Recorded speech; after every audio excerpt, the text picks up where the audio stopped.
À toi seul soit ce soir toute la gloire, d'éternité en éternité, Seigneur. Alléluia.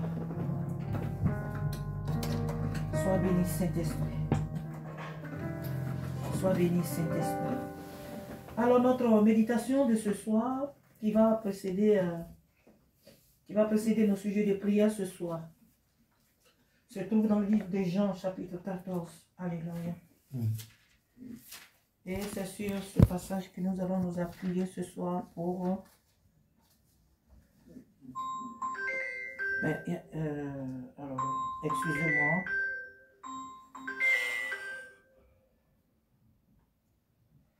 C'est pas normal qu'on m'appelle quand je prie. Alléluia. Alors, notre méditation de ce soir se trouve dans le livre de Jean, chapitre 14, verset 13. Jean, chapitre 14, l'évangile de Jean, chapitre 14, verset 13 nous dit à 14. 13 à 14.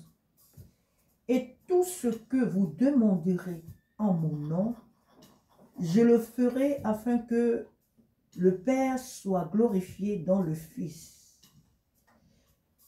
Jésus insiste encore, verset 14. Si vous demandez quelque chose en mon nom, je le ferai. Il le dit, il insiste vraiment dessus sur ces deux versets. Jean chapitre 14, à partir du verset 13 à 14, Jésus insiste sur le fait que nous, en tant que ses enfants, nous devons lui demander quelque chose. Non seulement il nous incite à lui demander, mais il veut que nous ayons foi. Que lorsque nous lui demandons quelque chose, lui, il va le faire. Il va le faire, mais combien de fois lorsqu'on demande quelque chose au Seigneur, on n'attend pas qu'il réponde et déjà on est découragé. Nous, on demande et on fixe aussi le temps de l'exaucement. Or, le Seigneur ici, il parle ici, quand on lit bien, moi, si j'ai bien retenu ma table de conjugaison, je crois que c'est au futur. Il a dit, il exaucera. Il a dit, j'exaucerai. Donc, pour moi, c'est au futur. Amen. Nous demandons au présent, mais le reste, c'est lui qui tient le résultat. Le Seigneur veut qu'on lui demande, frères et sœurs. Le Seigneur veut que nous, ses enfants, nous lui demandons. On ne demande pas à Dieu. Nous, les chrétiens, on ne demande pas. On se plaint dans les murmures. On se plaint dans le bavardage inutile. Mais demander, pourquoi Jésus insiste dans les deux versets. Il dit, si vous demandez quelque chose, je vais encore le relire, il dit, et tout ce que vous demanderez en mon nom, je le ferai afin que le Père soit glorifié dans le Fils. Donc ici, il est question de l'honneur de Jésus-Christ lui-même et de son Père. Il est question de son honneur. Il dit, afin que le Père soit glorifié dans le Fils. La Bible nous dit quelque part que Dieu n'est pas un homme pour mentir, ni le fils d'un homme pour se repentir. Il est Dieu, il a tout pouvoir dans le ciel et sur la terre. Et il nous dit ce soir de lui demander que tout ce que nous demandons en son nom, lui, il va le faire afin qu'il soit glorifié afin que le Père soit glorifié dans lui, en la personne de Jésus. Afin que le Père soit glorifié en lui, le Fils Jésus. Et il dit encore, verset 14, il dit, si vous demandez quelque chose en mon nom, je le ferai. Le nom de Jésus n'est pas n'importe quoi, n'importe qui. Le nom de Jésus, c'est le nom de Dieu. Et ce nom est grand, ce nom est puissant. Ce nom brise les jours. Ce nom ressuscite les morts. Et Jésus dit que si en son nom, ce n'est pas au nom d'un parent, ce n'est pas au nom d'un chef d'État, ce n'est pas au nom de n'importe quel être humain sur cette terre, mais c'est le nom de Dieu vivant. Il dit, si vous demandez quelque chose en mon nom, je le ferai.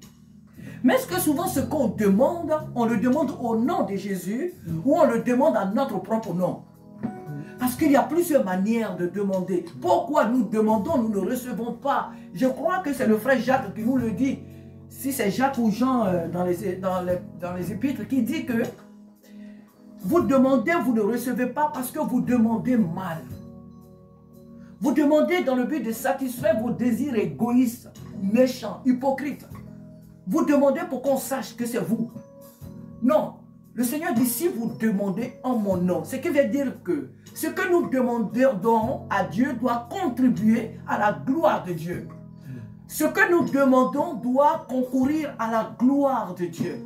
Dieu doit avoir son intérêt dans ce que nous lui demandons. Le Saint-Esprit doit avoir son intérêt dans ce que nous lui demandons. Seigneur, je veux que tu me donnes le permis. Oui, le Seigneur veut te donner le permis. Mais qu'est-ce que tu vas faire exactement avec la voiture? Certains, quand ils ont la voiture, ils ne s'assoient plus à la maison. Ils se promènent n'importe comment. Ils le conduisent n'importe comment. Et donc Dieu, souvent pour les préserver, il ne leur donne pas le permis. Mais on ne comprend pas. Seigneur, je veux voyager. Mais le Seigneur sait que dans le voyage que tu veux faire, si tu vas là-bas, tu vas mourir. Il y a un grand danger qui t'attend là-bas. Donc il ne veut pas que tu ailles là-bas. Seigneur, donne-moi telle chose. Seigneur, donne-moi tant et tant. Tout ce que nous demandons deux fois, nous ne savons même pas ce que nous demandons. Le frère Isaac disait ici que Dieu ne répond pas à nos demandes, mais à nos besoins. Et Dieu connaît nos besoins. Alléluia. Ce soir, le Seigneur dit, si vous demandez quelque chose en mon nom, nous devons demander des choses au nom de Jésus-Christ. Ce qui contribue, ce qui honore Dieu. Seigneur, donne-moi une voiture pour que j'aille au travail. Oui, c'est en son nom. Parce que Dieu veut que tu ailles au travail. Dieu veut que tu travailles. Dieu veut que tu payes tes factures. Dieu veut que tu vives de manière honorable. Seigneur, donne-moi une voiture parce que j'ai envie d'aller dans les campagnes aussi pour évangéliser. Dieu va te donner la voiture.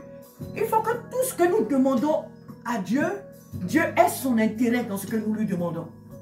Mais si nous demandons les choses dans le but d'être vus, si nous demandons des choses à Dieu dans le but de satisfaire nos désirs charnels, égoïstes, hypocrites, non, le Seigneur ne va pas nous répondre. Et voilà pourquoi il dit de demander en son nom.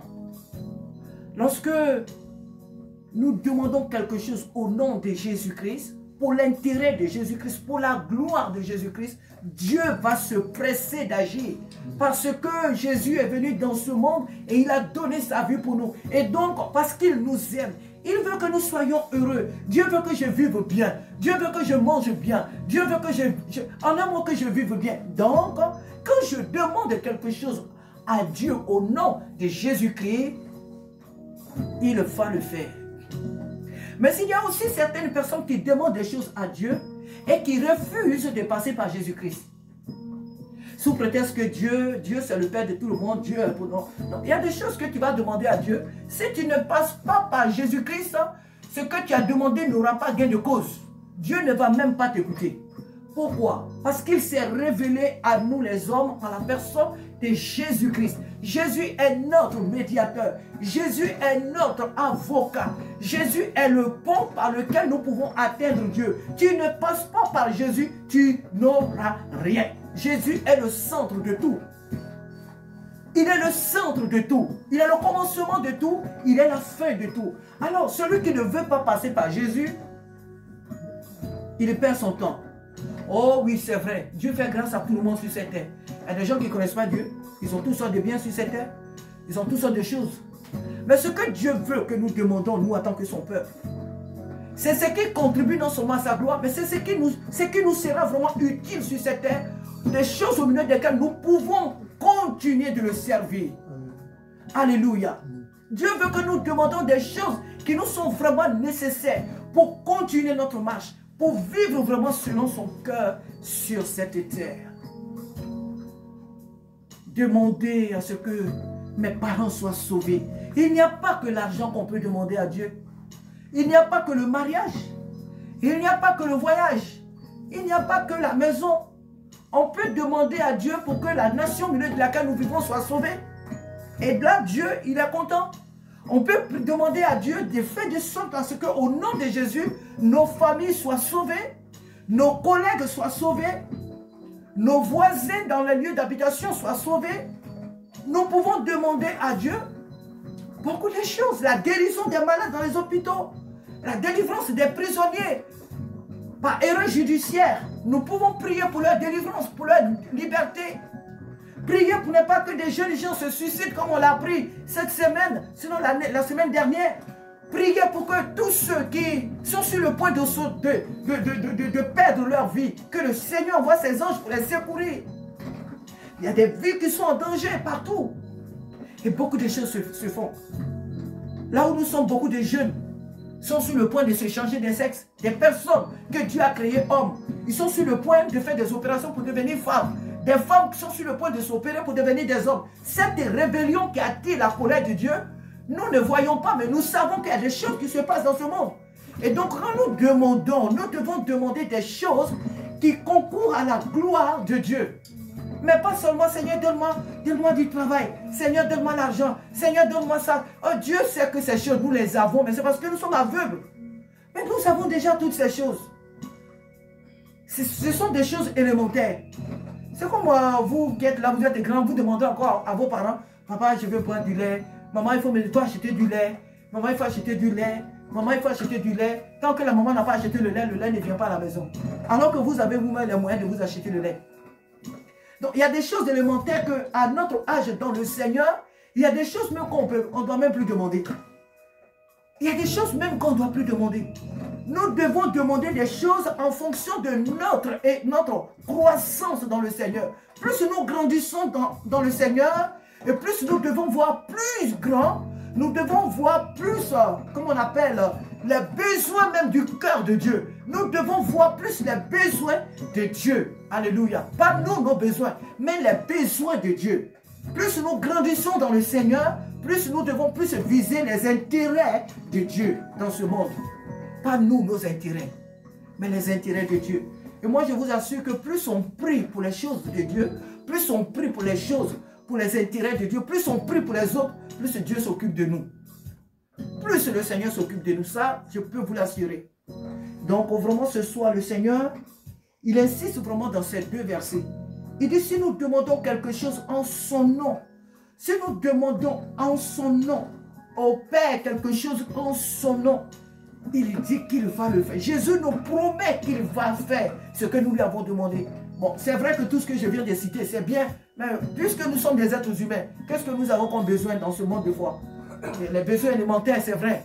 Cela ne veut pas dire qu'il ne faut pas demander le travail, il ne faut pas demander le mari, la femme, les enfants. Ce sont nos besoins quotidiens sur cette terre. Donc nous devons demander au Seigneur. Et quand nous demandons à Dieu, soyons calmes, ayons foi que le Seigneur nous a entendus. Mais ici aussi, pourquoi Jésus insiste dessus? Jésus insiste parce qu'il veut que nous persévérons dans la prière. Amen. Nous demandons souvent des choses, une ou deux fois on se tait. Ah, le Seigneur ne veut pas, Dieu n'a pas répondu. Je lui ai demandé 50 000 €, il n'a pas répondu, donc c'est pas la peine. Donc je lui ai demandé une voiture, le permis, et il n'a rien fait, donc je m'arrête. Non, nous devons insister. Toute la Bible nous donne des exemples de la résistance, de la persévérance dans la prière. Nous devons persévérer. Alléluia. Et pour finir, nous avons vu cette sœur qui avait une perte de sang. Elle a persévéré. Elle a persévéré dans la prière.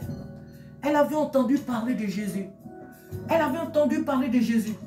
Mais elle dit aujourd'hui, là où il passe là, c'est une occasion favorable aujourd'hui. Alors peu importe la foule, peu importe les personnes de la foule. La foule, ce sont les obstacles. La foule aussi, c'est la persévérance. Elle a bravé cette foule. Elle n'a pas appelé Pierre d'aller voir Jésus. Elle n'a pas appelé quelqu'un d'autre pour aller voir Jésus. Elle est allée elle-même. Elle a traversé la foule et elle est allée elle-même toucher Jésus. Elle dit, si seulement je le touche, je serai guéri. C'est ça aussi, c'était une prière. Et la Bible dit qu'elle a été exaucée. Et nous avons plein d'exemples à travers la Bible, la persévérance dans la prière. Lorsque nous demandons quelque chose au Seigneur, persévérons. Ne baissons pas vite les bras. Mais le Seigneur nous a promis qu'il va le faire. Dieu ne ment pas. Jésus ne ment pas. S'il nous dit qu'il va le faire, croyons qu'il va le faire et ne nous lamentons pas, ne nous décourageons pas, continuons de demander. Et si jamais nous avons cette certitude-là qui nous a exaucés, alors que nos prières désormais soient poursuivies de louanges et d'adoration pour dire, Seigneur, je sais que tu m'as déjà guéri. Je sais que tu m'as déjà exaucé. Je sais que tu m'as déjà donné ce que j'ai demandé. Alors merci Seigneur, parce que tu m'as restauré, parce que tu m'as béni déjà, parce que tu m'as déjà donné ce que je t'ai demandé. Oh, la foi, dit Hébreux 11, je crois. Alléluia, c'est ça. Or, la foi est une ferme assurance des choses qu'on espère et une démonstration de celles qu'on ne voit pas. Alléluia. Donc, manifestons notre foi, jeunes gens, chers frères et sœurs, lorsque nous demandons quelque chose à notre Père, persévérons et mettons notre foi en action. Les temps sont mauvais et le pays dans lequel nous vivons traverse aussi des moments difficiles. Nous devons avoir foi en l'Éternel. Il ne nous a pas abandonnés. Le Seigneur Dieu ne nous a pas abandonnés. Alors persévérons dans la prière. Ayons nos regards sur lui, comme nous l'avons vu le dimanche. Ayons nos regards sur le Seigneur. Il viendra toujours nous secourir. Amen. À lui seul soit toute la gloire. Voilà pourquoi ce soir, nous allons nous appuyer vraiment sur ces merveilleux versets que le Seigneur nous a donnés. Il nous invite lui-même à demander. C'est le Seigneur lui-même qui nous invite à